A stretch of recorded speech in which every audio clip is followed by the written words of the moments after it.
Bismillahirrahmanirrahim. Assalamualaikum warahmatullahi wabarakatuh.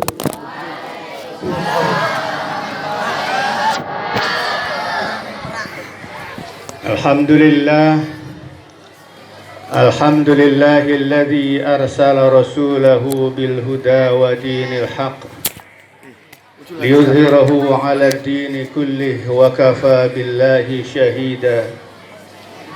Muhammadur Rasulullah walladzina ma'ahu asyidda'u 'alal kuffari ruhama'u bainahum al-ayah.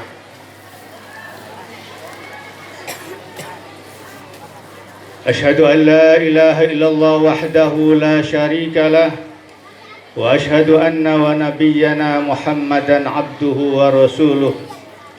Allahumma salli wa sallim wa barik ala sayyidina wa maulana Muhammadin wa ala alihi wa man tabi'ahu ila yaumiddin, amma ba'd. Qala Allah Ta'ala fi kitabihil karim, a'udzu billahi minasyaitonir rajim, bismillahirrahmanirrahim. Wa adzin fin nasi bil hajji yatuka rijalan wa ala kulli dhamirin ya'tina min kulli fajjin 'amiq. Wa qala sallallahu alaihi wasallam, man lahu sa'atun falam yudhi falayaqrabanna musallana. Sadaqallah wa sadaqa rasuluhu wa habibuhul karim wa nahnu ala dzalika minasyahidin walhamdulillahi rabbil alamin.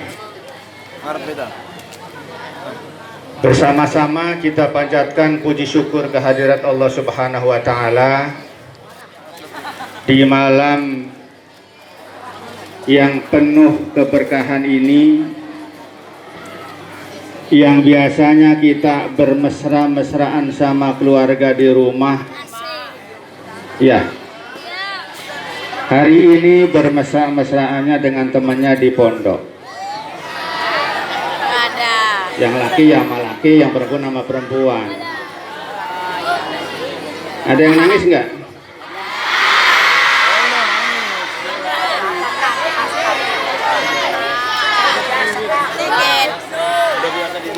Alhamdulillah, semangat semua.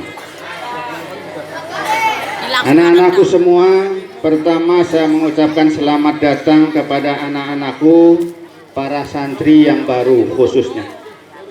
Mudah-mudahan kalian betah di Munjul, mendapatkan ilmu yang manfaat dan mempunyai nilai sebagai jihad. Jadi anak-anakku semua yang sedang mencari ilmu, semua saja itu nilainya sama dengan jihad fi sabilillah. Sama. Ada yang punya, ada yang hafal slogan tentang jihad, ada yang hafal slogan tentang jihad, yang hafal ada. Apa tuh? Aish kariman. Lobet semua ya. Sinyalnya sinyal eksis.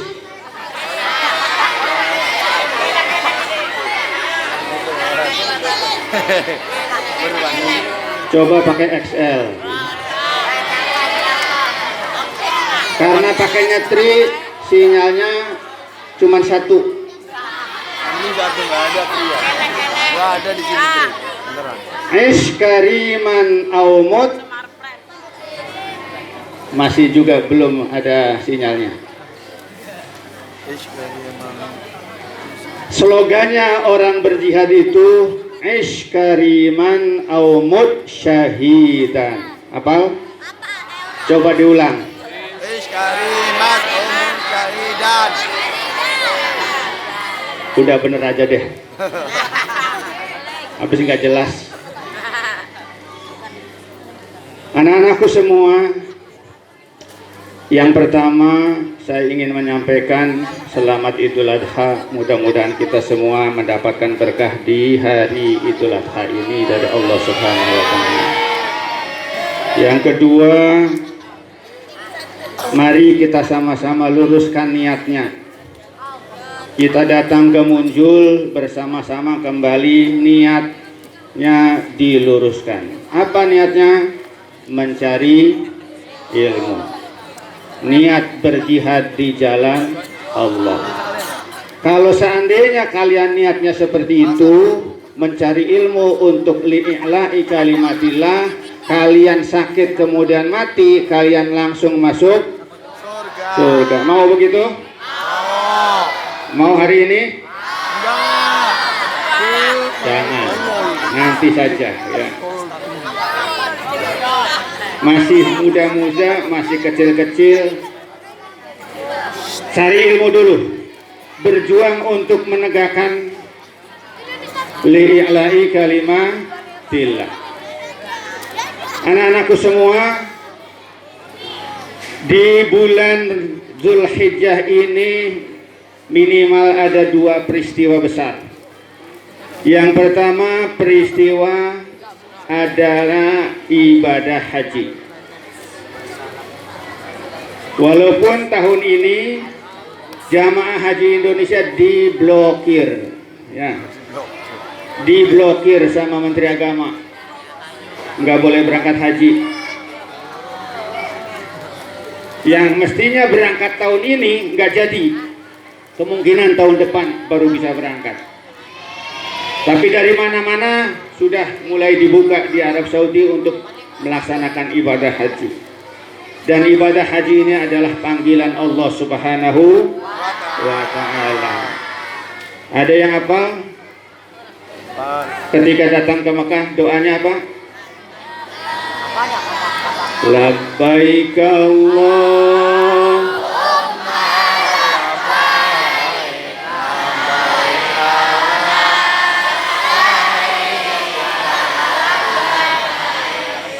Innal hamda wal mulka la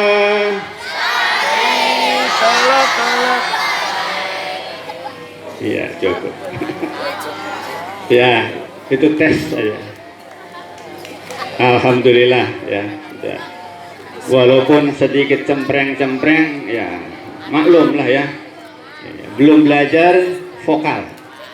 Insya Allah kalau sudah belajar vokal kayak tadi yang nabuk kecerak. Ya, anak-anakku semua, intinya yang ingin saya sampaikan, waktu saya diminta untuk menyampaikan materi, saya tanya temanya apa, Dek? Yang ngomong ke saya temanya bingung, Pak. Karena memang di Munjul tidak biasa menggunakan tema, ngomong seenaknya kiai. Saya agak sulit kalau ngomong begitu karena saya nggak punya ilmu. Saya pengen ada temanya apa gitu. Jadi saya nanti belajarnya itu aja. Kayak mau semesteran tuh. Besok semester apa? Semesterannya fikih. Ya udah belajarnya fikih aja. Nah sekarang saya bingung. Belajarnya harus banyak karena nggak ada temanya. Anak-anakku semua, ada satu prinsip yang ingin saya sampaikan dalam kegiatan atau di bulan Idul Adha. Apa yang paling prinsip? Baik ibadah haji maupun ibadah kurban. Yang pertama ibadah haji, yang kedua ibadah kurban. Dua-duanya adalah sebuah perjuangan untuk menegakkan kalimat li'i'la'i kalimatillah. Anak-anakku semua sedikit cerita, walaupun kalian sudah sering mendengar. Ada ibadah yang paling utama bagi orang yang tidak bisa berangkat haji. Ibadah yang paling utama di hari Idul Adha dan 3 hari tasyrik itu, apa ibadah utama yang paling utama? Apa ya? Berkurban atau udhiyah. Itu paling utama. Berkurban ini sejarahnya luar biasa. Saya kalau baca sejarahnya sering terharu. Kenapa? Anak-anakku semua tahu Nabi Ibrahim baru dikaruniai anak. Nabi Ibrahim baru dikaruniai anak umur berapa? Berapa? Kata siapa tuh? Kata Bungsu. Kata Kiai ya. Menikah dengan Siti Sarah dengan waktu yang panjang, belum dikaruniai anak, sampai usianya sudah sepuh. Kira-kira Nabi Ibrahim pengen punya anak gak? Pengen. Namanya orang menikah lama nggak punya anak-anak, semakin pengen punya anak, semakin pengen. Orang yang nggak punya anak ketika ada anak kecil luar biasa pengennya dibawa aja. Itu orang yang sudah nikah. Kemudian sudah lama Nabi Ibrahim nggak punya anak-anak. Akhirnya Nabi Ibrahim berdoa kepada Allah untuk diberikan keturunan. Ada yang hafal doanya? Ada yang hafal? Di dalam surat apa tuh?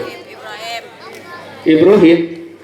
Mentang-mentang Nabi Ibrahim di surat Ibrahim gitu. Kang Ulul, surat apa? Kang Ulul.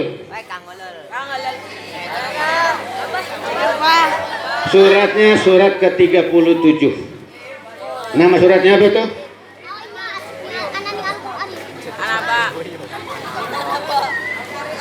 Apa nama suratnya?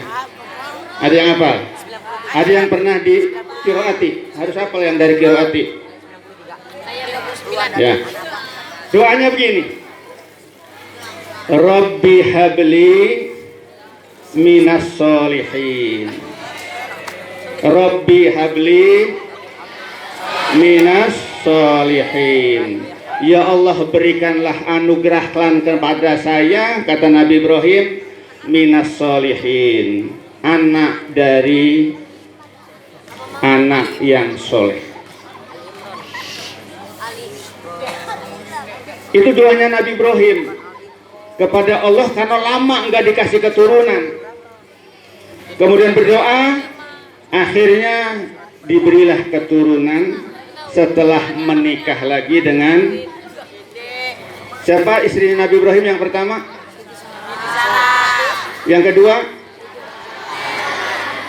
Siti Hajar. Alhamdulillah pada tahu sejarah ya. Setelah nikah lagi dengan Siti Hajar, Nabi Ibrahim punya putra yang pertama namanya Sayyidina Ismail pada usia yang sudah sepuh. Dengerin nih untuk yang perempuan. Sayyidatina Hajar atau Siti Hajar waktu mengandung, pas mau melahirkan, diperintah Nabi Ibrahim oleh Allah untuk membawa Siti Hajar ke lembah yang tidak ada penduduknya, nggak ada tempat apa-apa. Kira-kira kalau istri yang zaman sekarang begitu gimana? Dibawa ke lembah, ditaruh di situ, ditinggalin sama Nabi Ibrahimnya. Nangis nggak? Kalau kalian pasti nangis. Kalau Siti Hajar tidak. Ditaruh di sebuah lembah yang tidak ada penduduknya, tidak ada penghuninya. Waktu mau melahirkan, kemudian Nabi Ibrahimnya sendiri pergi meninggalkan Siti Hajar yang sedang kontraksi atau mau melahirkan. Kata anak-anak zaman sekarang, ini suami nggak bertanggung jawab. Tapi itulah perintah Allah untuk menguji Nabi Ibrahim, menguji Siti Hajar yang akan mempunyai anak, dan anak atas dasar permintaan. Kemudian fabasyarnahu bihulamin halim. Kemudian diberikan oleh Allah dengan anak yang halim. Apa Halim? Ada yang namanya Halim? Abdul Halim? Ada? Ada Abdul Sahel. Enggak ada. Ada Abdul Sahel. Halim itu anak yang sangat sopan, yang sangat baik. Makanya ada orang tua kadang-kadang ngasih nama anaknya Abdul Halim. Nabi Ibrahim, Nabi Ismail disebutnya dengan Halim Al-Halim, yang sangat sopan, sangat baik, sangat taat sama orang tuanya. Yang namanya orang gak punya anak-anak kemudian punya anak, anaknya lucu, baik, ganteng. Beda dengan anak orang Indonesia. Nabi Ibrahim itu ganteng, Nabi semuanya ganteng. Orang sono ya. Kalau orang Indonesia kan minimalis semua ya. Hidungnya minimalis gitu. Bodinya minimalis. Ya memang begitu kejadiannya. Kita nggak bisa milih. Kita kan nggak pernah milih. Saya, ya Allah, lahirkan saya dari keturunan orang-orang bule. Mau begitu? Dari keturunannya orang India biar bangir. Nggak bisa milih. Kita dilahirkan dari keturunan orang Indonesia yang begini adanya, kita syukuri apa adanya. Kata siapa tuh? Ya. Anak-anakku semua, ketika Nabi Ibrahim sudah mulai di remaja, ganteng, baik, taat, sopan, pinter luar biasa. Tidak ada orang yang tidak suka, apalagi kedua orang tuanya. Tiba-tiba Nabi Ibrahim bermimpi. Bermimpi apa? Bermimpi disuruh menyembelih putranya yang sangat disayang, satu-satunya. Satu-satunya. Nanti saya singkat saja cerita ininya karena sudah berulang-ulang. Satu-satunya. Lagi ganteng-gantengnya, lagi cakep-cakepnya, lagi semua orang seneng. Nabi Ibrahim bermimpi disuruh menyembelih putranya. Sekali mimpi Nabi Ibrahim, ini mungkin dari setan mimpi ini. Mimpi lagi sampai 3 kali mimpi. Kemudian Nabi Ibrahim yakin bahwa ini adalah wahyu dari Allah dan harus dilaksanakan mimpi itu. Harus dilaksanakan mimpi itu. Kemudian Nabi Ibrahim dengan berat hati menyampaikan ke putranya, tentunya ke ibunya juga disampaikan, wahai putraku, saya bermimpi menyembelih kamu. Bagaimana pendapatmu? Fanzur maza taro. Bagaimana pendapat kamu, nak? Saya suruh menyembelih kamu, bagaimana pendapatmu, nak? Apa jawabannya Nabi Ibrahim, Nabi Ismail alaihissalam? Siap ayah, laksanakan perintah Allah itu. Itu hebat. Kalian cuma disuruh apa? Disuruh datang ke Munjul, dikasih bestel, di sini ada tempat jajan, tempat makan, tempat segala macam. Enak kalian gak kayak Nabi Ibrahim. Cuma ninggalin rumah yang biasanya kumpul sama emak sama bapaknya ngempeng, nggak bisa ngempeng lagi di Munjul ya.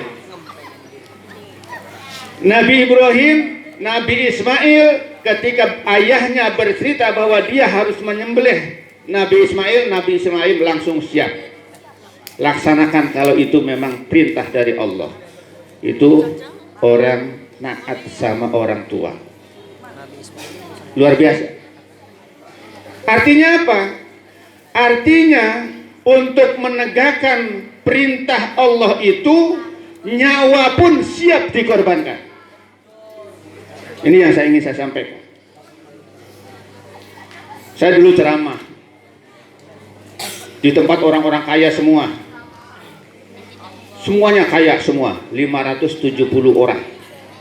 Rumah di 570 rumah. Semuanya kaya semua. Saya sampaikan, kenapa masjid ini yang korbannya begitu sedikit? Sementara bapak-bapak ini semuanya kaya dan sanggup semua berkorban. Jangankan kambing, sapi pun sanggup.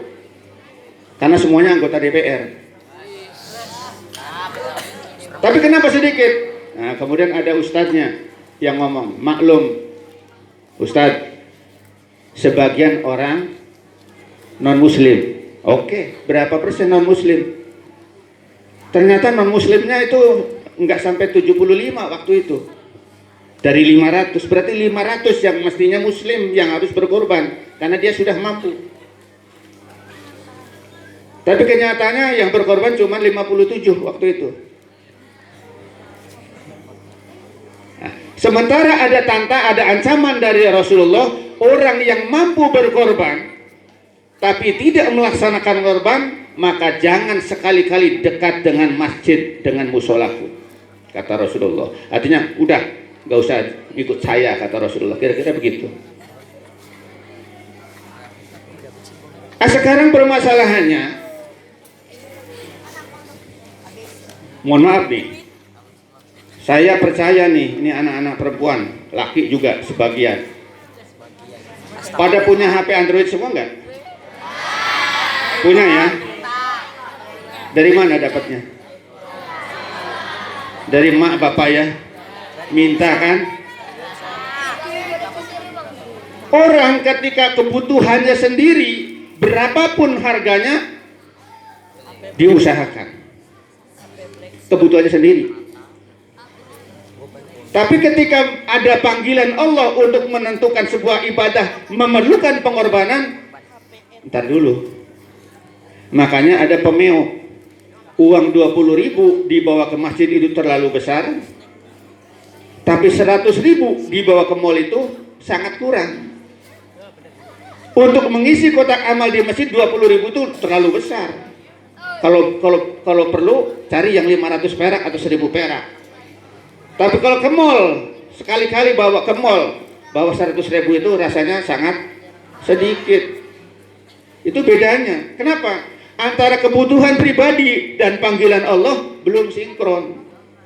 Kita masih terlalu egois. Anak-anakku sekalian, kalau Nabiullah Ibrahim sanggup mengorbankan anaknya, karena Nabi Ibrahim gak pernah dikasih tahu kalau nanti putranya akan diganti domba yang besar dari surga, tidak pernah dikasih tahu. Saya pernah membaca sebuah sejarah. Nabi Ismail ketika mau disembelih ditutup matanya, tutup, direbahin. Nabi Ibrahim setelah ngasah golok begitu tajam, nggak tega, beliau juga tutup matanya, merem, siap untuk menyembelih putranya. Kenapa? Bagaimanapun putra, taat kepada Allah wajib, tapi ini pun putra. Maka ditutup matanya. Ketika mau digorok lehernya Nabi Ismail, baru Allah mengundang Nabi Ibrahim. Fanadainahu ayya Ibrahim, qad saddaqtar ru'ya inna kadzalika najzil muhsin. Alhamdulillah, sinyalnya mulai besar ya. Alhamdulillah. Pakai simpati.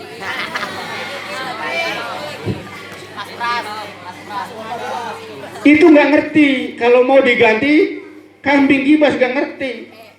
Sudah mau nempel, baru dipanggil oleh Allah. Fanadainahu ayya Ibrahim. Panggil. Sudah siap mengorbankan putranya. Sudah siap. Orang biasanya untuk memenuhi keinginannya sendiri itu nabung luar biasa. Contoh, di sini banyak arisan. Untuk siapa itu arisan? Untuk sendiri. Dapat sekian juta, sekian juta, sekian juta. Tapi banyak nggak yang nabung untuk berkurban? Insya Allah sedikit. Buktinya mana korban? Tapi untuk kepentingan sendiri luar biasa, nabung, utang. Bahkan yang punya duit cukup pun ntar dulu untuk kurban. Jadi berat emang. Makanya kisah Nabi Ibrahim menyembelih putranya ini diabadikan dalam Al-Quran, kemudian ditinggalkan untuk umat-umat setelah itu. Menjadi pelajaran kita. Menjadi pelajaran kita. Kita tidak disuruh seperti itu, tidak.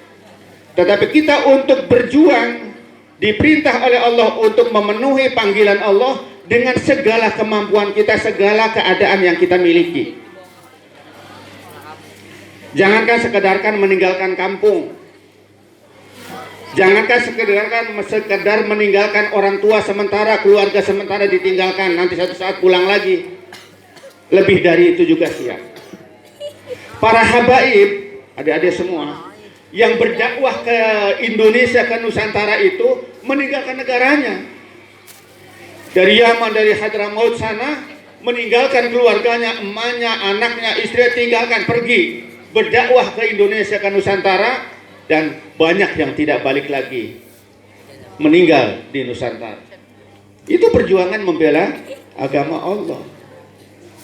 Itu para habaib banyak sekali. Termasuk yang kita tawasuli setiap subuh, Syarif Husain. Itu kan bukan orang sini. Yang berdakwah ke India, kemudian datang ke Nusantara, sampai ujungnya meninggal di Jakarta. Itu orang sana. Ditinggalkan semuanya untuk membela kepentingan agama Islam. Udah. Sekarang begini, saya ingin masuk kepada masalah yang mungkin perlu pengorbanan kita.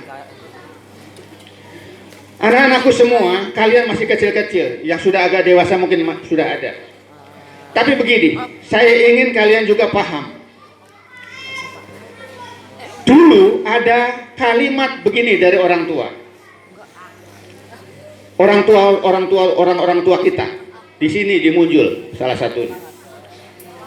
Nang, aja pengen jadi pegawai negeri. Kemudian banyak yang nurut. Akhirnya nggak sekolah. Sementara pegawai negeri syaratnya jadi harus sekolah. Banyak yang nurut. Kenapa? Bahasanya orang tua, jangan jadi pegawai negeri. Kalau saya memaknainya bukan begitu. Nah, ini di sini ada yang pegawai negeri, Kang Dedi. Memaknainya bukan begitu. Masuk pegawai negeri, tapi kekeh dalam komitmen menjaga agama.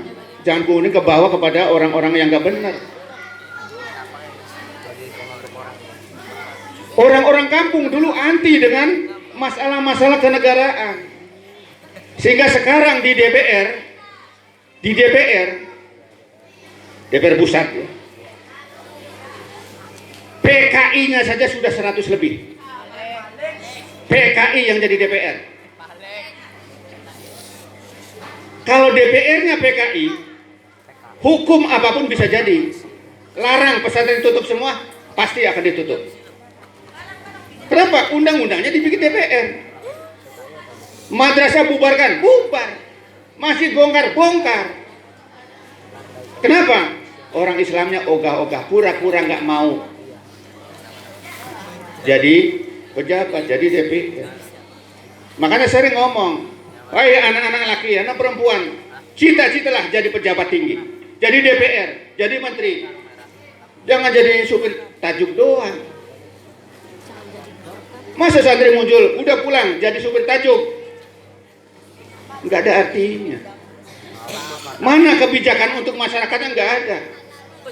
Sementara kata Rasulullah, malam yuktam bi umuril mu'minin falaysa minhum. Siapa yang tidak peduli dengan permasalahan orang Islam, bukan orang Islam. Itu seperti itu. Pejabat-pejabat sekarang banyak udah yang nggak bener. Kemarin kita demo, nggak apa-apa kalian masih muda, saya ingin semangati kalian supaya kalian punya wawasan, karena barangkali di Munjul kurang pembicaraan masalah ini. Demo untuk menolak undang-undang yang mau merubah Pancasila. Orang muncul ada yang ikut nggak? Nggak ada. Peduli nggak? Mudah-mudahan peduli. Cuman malas berangkat ke sana. Mereka luar biasa menolak. Karena undang-undang ini jadi, habis umat Islam. Udah berulang-ulang PDI, Megawati minta supaya pesantren dibubarkan. Pendidikan agama dihapus dari Indonesia. Mau diam kita? Habis. Ini perlu pengorbanan semacam ini perlu. Zaman kita bukan mengorbankan anak, tapi mengorbankan kepentingan kita untuk kepentingan umat. Caranya bagaimana? Masuk ke daerah-daerah yang strategis. Ini soalnya nggak mau jadi pejabat, tapi nyosor sama pejabat. Malah lebih hina dari pejabat. Kenapa? Tazalul sama pejabat, mau aja suruh ini suruh itu. Ini fakta. Yang saya tahu dari zamannya Pak Harto, saya adalah aktivis yang suka demo. Waktu zamannya Pak Presidennya Pak Soeharto, saya suka demo. Termasuk di Tanjung Priok yang ditembakin ratusan orang pakai senapan mesin itu, saya ada di situ. Kemudian setelah Pak Harto, Pak Habibie dan seterusnya, saya nggak merasa mengerikan. Kenapa? Yakin Pak Harto akan menjaga NKRI, menjaga Pancasila sekuat tenaga. Tapi sekarang luar biasa. Jangankan Pancasila, negaranya pun akan dijual. Saya ngomong apa adanya. Dan yang saya tahu, zamannya Pak Harto, ada 2 orang yang pernah melecehkan Islam, langsung ditangkap di penjara. Namanya yang pertama Aswendo Atmowiloto, orang Katolik. Yang kedua namanya siapa yang pakainya hitam-hitam, yang dukun itu, yang pernah jadi anggota DPR. Itu 2 orang. Itu cuman menyebutkan bahwa tokoh besar dunia itu Nabi Muhammad nomor 10 apa nomor 5 saya lupa. Itu langsung dipenjara sama Pak Harto. Sekarang Ka'bah didudukin orang telanjang, orang perempuan telanjang di atas Ka'bah didudukin, difoto ya, maksudnya didesain. Al-Quran diinjak-injak, ulama dilecehkan, habaib difitnah, dikhianati. Ada yang dipenjara, tidak ada satupun. Kita peduli nggak? Tahu aja nggak?